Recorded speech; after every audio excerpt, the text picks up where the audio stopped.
Hola, te damos la bienvenida a este video. En él explicaremos los tipos de cobranza. Este trabajo es elaborado para materia de crédito y cobranza internacional.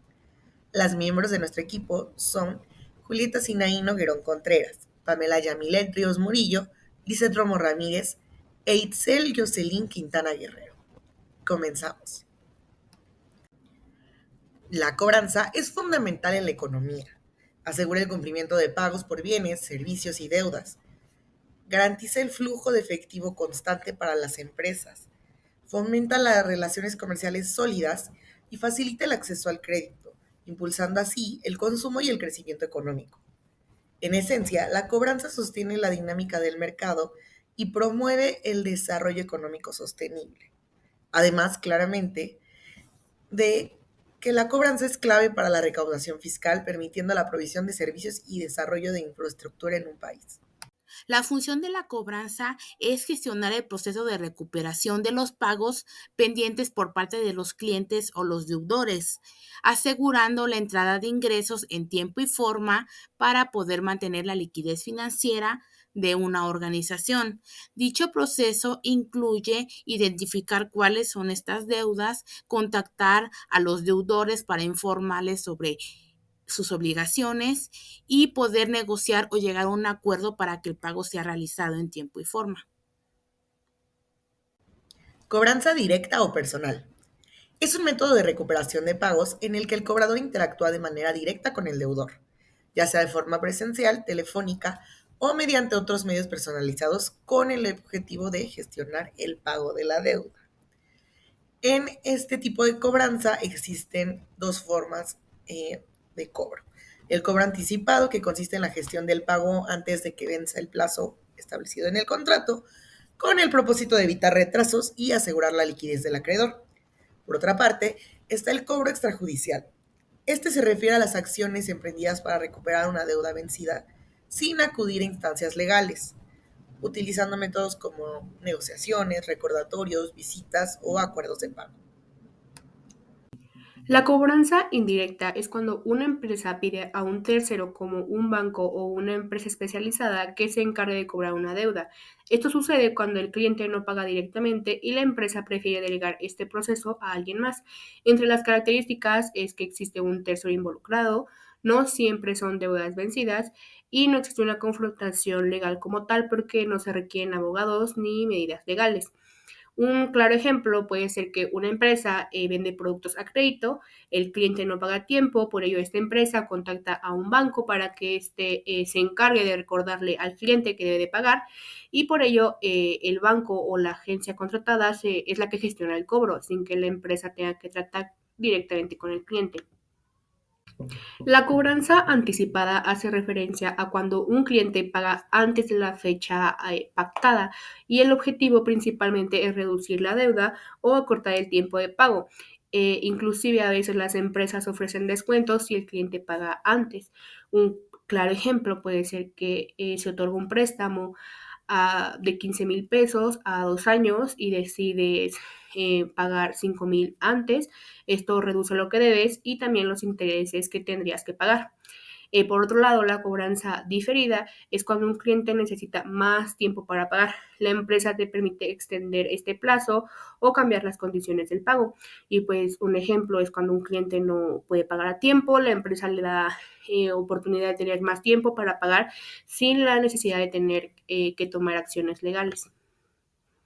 En la cobranza documentada, el intermediario, el cual es el banco, solicita el título de crédito para poder efectuar el cobro de la deuda y, a su vez, el pago al proveedor, el cual es ocasionado ya sea por distintos factores como la distancia, el monto de la operación y la antigüedad de la relación comercial.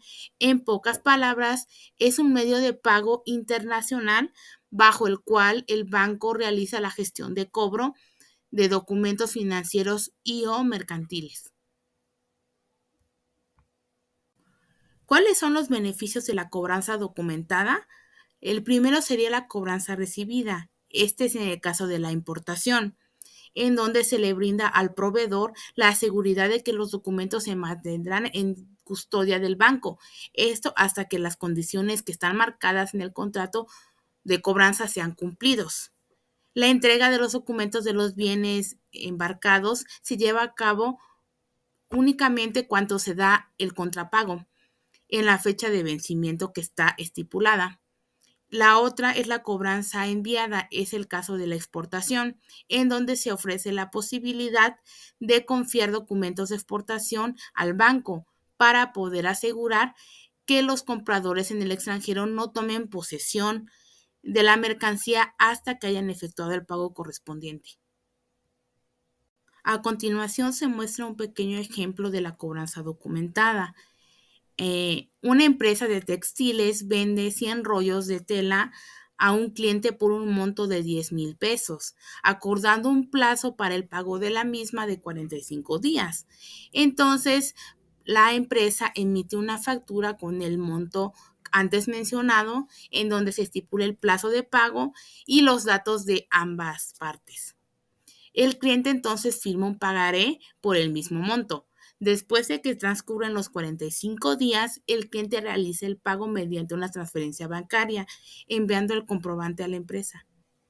Una vez que se confirma el depósito, la empresa devuelve el pagaré al cliente marcándolo como cancelado y lo archiva junto con la factura original, lo cual sirve como un respaldo, reduciendo los riesgos y garantizando el cumplimiento del pago de la deuda. En el caso de la cobranza limpia o simple, se facilita el cobro de los documentos que soportan las transacciones de importación y exportación.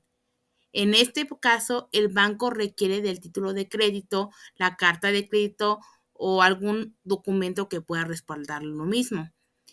En dichas operaciones hay un nivel de confianza muy fuerte, por lo cual hay un ambiente de seguridad entre ambas partes y no hay necesidad de condiciones específicas por parte del envío de los bienes o materias primas, además que no hay un pago por ambas partes.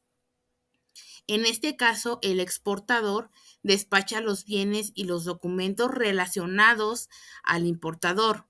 Después envía al banco la letra de cambio del valor de los bienes de acuerdo con el contrato de venta, por lo cual el banco puede empezar a cobrar la cantidad acordada. Todas las ventajas se encuentran con el importador y la mayoría están en contra del exportador. Esto puesto que si el importador no paga o si paga pero su país bloquea las remesas, el exportador no tiene forma de recuperar el dinero de sus bienes y no podrá conseguir sus mercancías de regreso. A continuación muestro un pequeño ejemplo de lo que es la cobranza limpia. En este caso, una empresa de diseño realiza un proyecto para un cliente y emite una factura por 5,000 pesos con un plazo de 45 días. Cuando termine este plazo, el cliente no realiza el pago y no da una explicación del por qué no lo está haciendo. Entonces, para que la empresa no recurra a acciones legales, se contacta con el cliente y le pide amablemente una explicación. Al contactarse, el cliente explica que tiene problemas de liquidez momentáneamente, por lo que ambas partes realizan un acuerdo en donde existe un pago flexible con un primer depósito de 2,000 pesos en las próximas 2 semanas, seguido de 2 pagos de 1,500 en los meses siguientes. La empresa entonces consigue pagar adecuadamente su deuda y la empresa recupera su monto. Los instrumentos de la cobranza son los que nos permiten recuperar las deudas con otras empresas que tienen otras empresas con nosotros, ya sea con mensajes de texto, correos electrónicos, pagarés, promesa de pago, SMS o llamadas telefónicas. Ahora bien, tenemos que los medios de pago más comunes son los siguientes: efectivo, que es el más usado a nivel mundial; el cajero automático, que nos ayuda a hacer diferentes transacciones y disponer dinero en todo el mundo; las tarjetas de débito, que son las que tienen el mayor volumen de transacciones para recibir o disponer de dinero; y en especie, pues estas no son en efectivo, sino que se pagan con un bien o servicio de acuerdo lo que se habla entre las partes involucradas. Para la contextualización de una empresa a los tipos de cobranza escogimos Telmex. En ella podemos encontrar la cobranza directa, que se realiza por parte de la empresa a partir de llamadas o mensajes automáticos para recordar los pagos a las personas que adquirieron el servicio. También tenemos la cobranza indirecta. Esto se realiza cuando ya la empresa no está obteniendo el resultado que espera, contrata a agencias de cobranza o despachos jurídicos cuando ya se hicieron varios intentos y no hubo resultado. También tenemos la cobranza anticipada, donde se realiza el pago anticipado por servicios como instalación de internet o televisión, o bien planes a prepago, en donde se le solicita al cliente realizar el pago total antes de que sea instalado el servicio. Y la cobranza limpia la encontramos en el cobro de la cantidad total, acordada sin descuentos ni negociaciones, siguiendo los términos del contrato previamente acordado. Ya para concluir con esta actividad es importante mencionar que cada cobranza tiene su método específico de operar y se involucran a diferentes partes para poder realizarla. Muchas veces intervienen terceros o solamente las partes deudora y la que presta.